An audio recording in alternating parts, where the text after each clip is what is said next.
Are you wanting to create more high energy and you feel like it's not quite there? Well, today I want to give you some tips on how you can do this. And if you're sticking around till the end, I have a final point as well for you then. Now, a few weeks ago, I must admit, I kind of like crashed a little bit in my energy. I was like exhausted. And then I really looked at what I was doing. And since then, my energy has got a lot higher when I paid attention. And the thing is, I really do believe like success in any area of life is about your habit changes, right? Now, I'm not ruling out things like, people go through trauma or massive events. Like I've been through some pretty challenging events. Like I've lost people, I've lost jobs, financial setbacks in the past, all these kind of things really impacted me, right? Sudden shocks. I'm not ruling that out. And there's times where you're going to need to grieve, you're going to need to feel it, and there's no timeline on. I can't give anyone any timeline on how long it's going to take them to work through things, right? There are things that people work through their whole lives, right? Because it's so tough. What I really want to talk about is for me and what I've observed and what my perception would be is in there's a lot of cases out there, and I'm not talking about the traumatic events, I'm talking about general day to day, where just it's bad habits. And it's like, well, I'm not that kind of person. It's really hard for me. And then there's this whole mind chatter. Your mind can be, as they say, a really good servant when you're led by the heart and you really understand your drive. But it can also be a really lousy servant and do what it wants and and cause chaos, right? So I believe like when you change your habits, you can change, right? It is no coincidence that when I've been my highest anxiousness or my lowest lows was when I consumed a lot of alcohol the night before, like partying. Was I really down? Did I really need to go get support? Or was it, and I'm not ruling that out, by the way, people do need support and I always encourage it.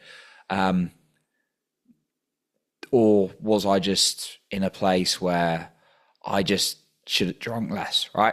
And again, it's about being honest with yourself because, like, I talk to people. Like, I'm all for like opening up and sharing 100% all the time. But I was in a point where I was like, do I need to go see a doctor because I feel really low?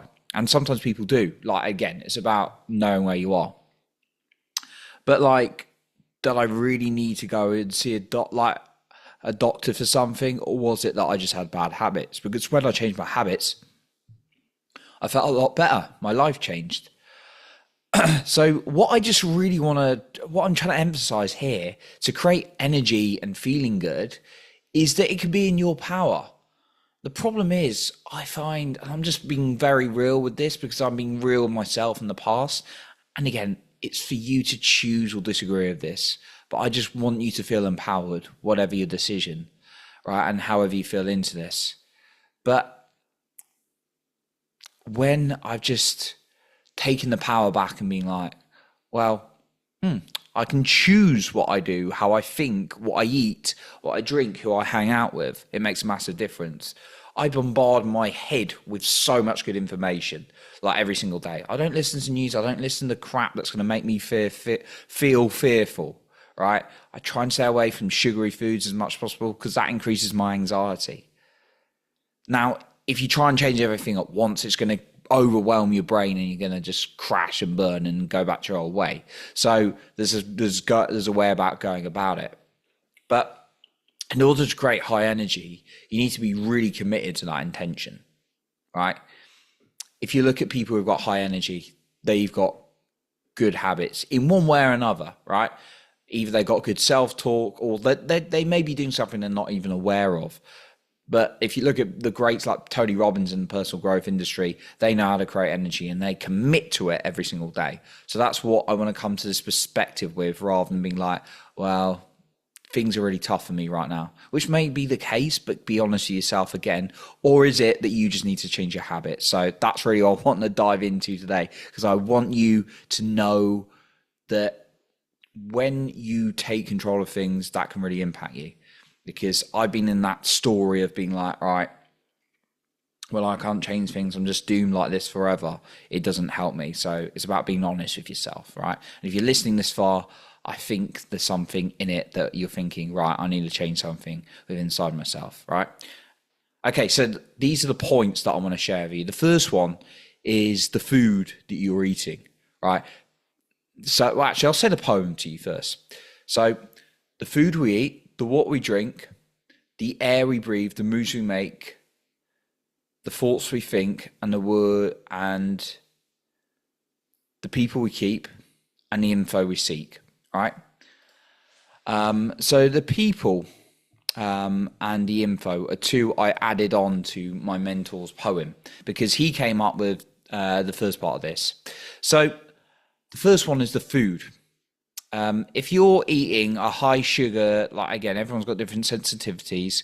If you're eating a high sugar diet and then you're like, I'm really anxious, well, or like, here's the classic one, or I have a real challenge with attention, right?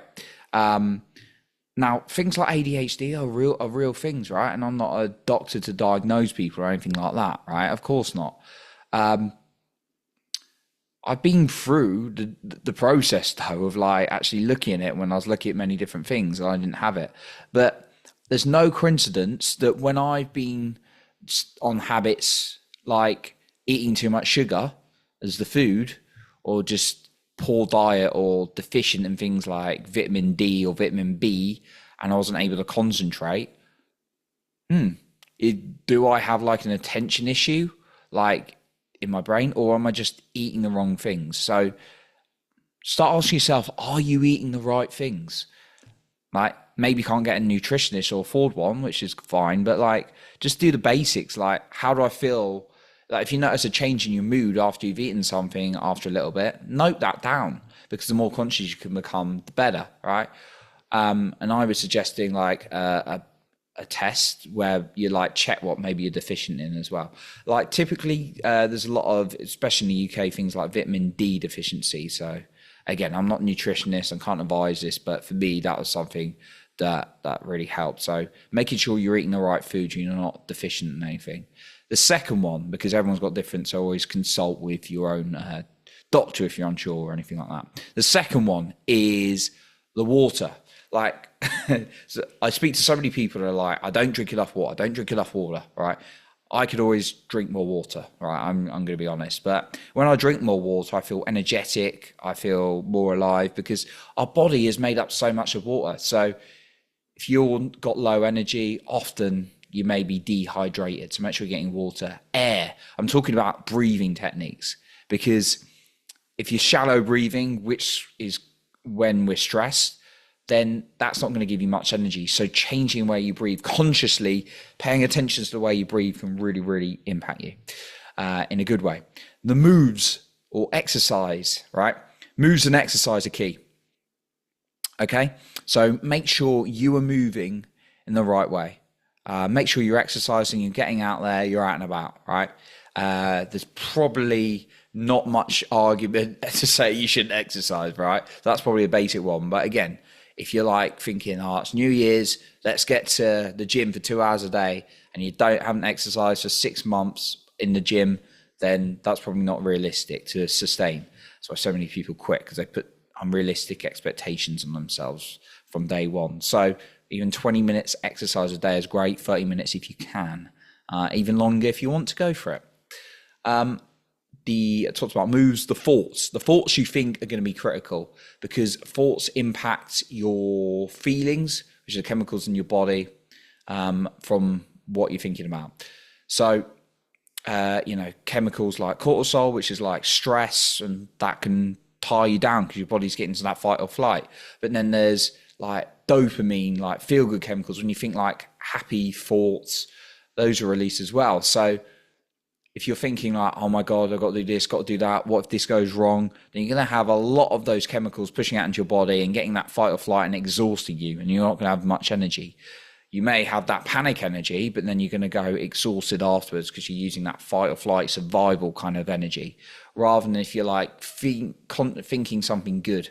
Now, of course, it's not about being 100% positive all the time or being deluded, but start paying attention to the negative thoughts coming up, logging them, working through them, and then purposely putting some positive images and thoughts into your head proactively every morning and every evening. Ideally before you go to bed, because you'll wake up to what you went to bed with in terms of the attention. If you're like, I'm exhausted, really hard day, you wake up, oh no, another exhausting hard day, right? If you're like, I'm so grateful, even though today was maybe a bit of a challenge, I'm so grateful for the growth I've got for it. And I'm also so grateful I have a bed right now to lie in. How many people are not fortunate enough to have a bed to sleep in, right? Oh, it's like, I've got this great person in my life I take for granted sometimes, and I'm really going to appreciate them. I'm so fortunate to have them, right? And then you're like, put a smile on your face and go to sleep. The next one, links to that, the people you keep. That impacts energy a lot, I believe, right? If you've got people who are like exhausting and hard work, that's going to exhaust you. So I tend to stay away from them personally. I've had people in the past who just like moan and bitch about things. I don't want to hang out with them. They're not bad people. They've just got a different perception of the world from me, right? And it rubs off on me. Sometimes I start getting like negative. If I've in the past when I hung out with those people. So make sure you hang out with people with good energy, and the info you keep. If you're listening to things that are going to induce fear and negativity, like the news, then you're going to get exhausted, right? If you're listening to uplifting podcasts like this one, or other podcasts out there's a lot of great podcasts out there, or YouTube videos, or audio books, or courses you've got in personal growth or another area, and they make you feel good, then that's going to impact your energy as well, because it's going into your mind and your body's consuming that. Okay, now my very final bonus point as well is the words you say. Your words are going to be critical. If you're saying things like, I'm useless, I'm pathetic, then you're going to feel those ways. If you're saying words like, I'm amazing, life is a gift, you're going to feel those as well. So get very intentional to your words. So that's what I got for you today. I appreciate you for being here. And remember to lead with your heart and not with fear.